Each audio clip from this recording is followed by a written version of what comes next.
hiasan, tetapi kami penentu arah perubahan.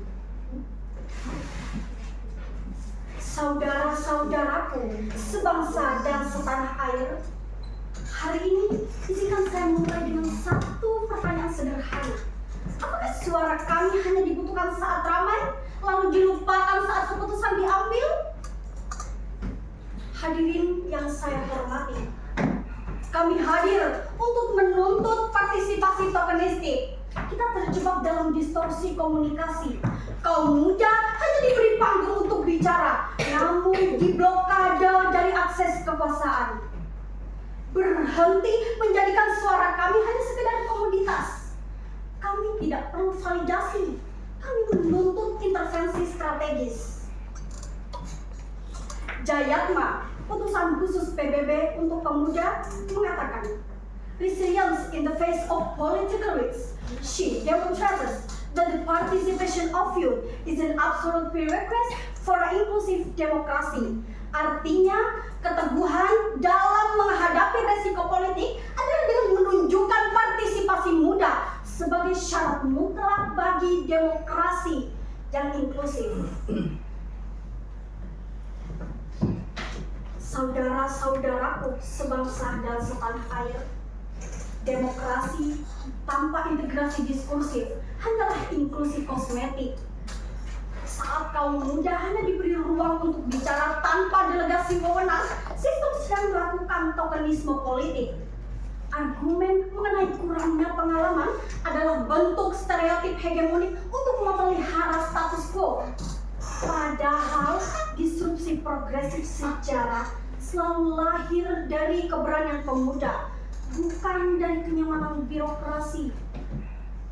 Kami menuntut transisi dari sekedar komoditas komunikasi menjadi aktor determinan kebijakan. Demokrasi tanpa keterlibatan nyata kaum muda adalah anomali sistemik.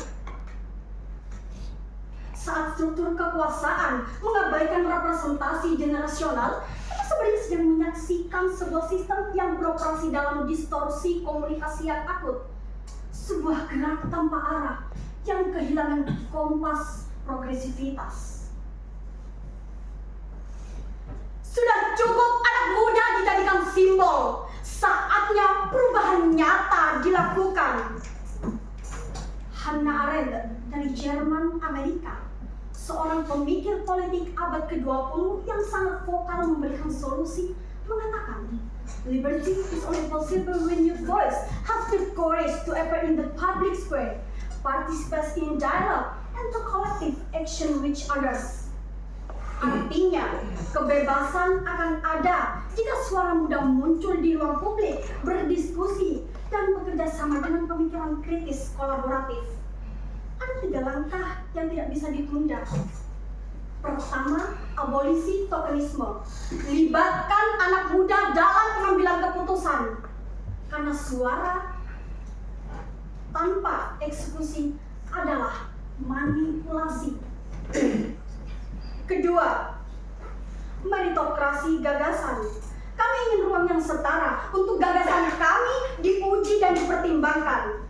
Validasi ide harus berbasis substansi dan koherensi, bukan akumulasi usia.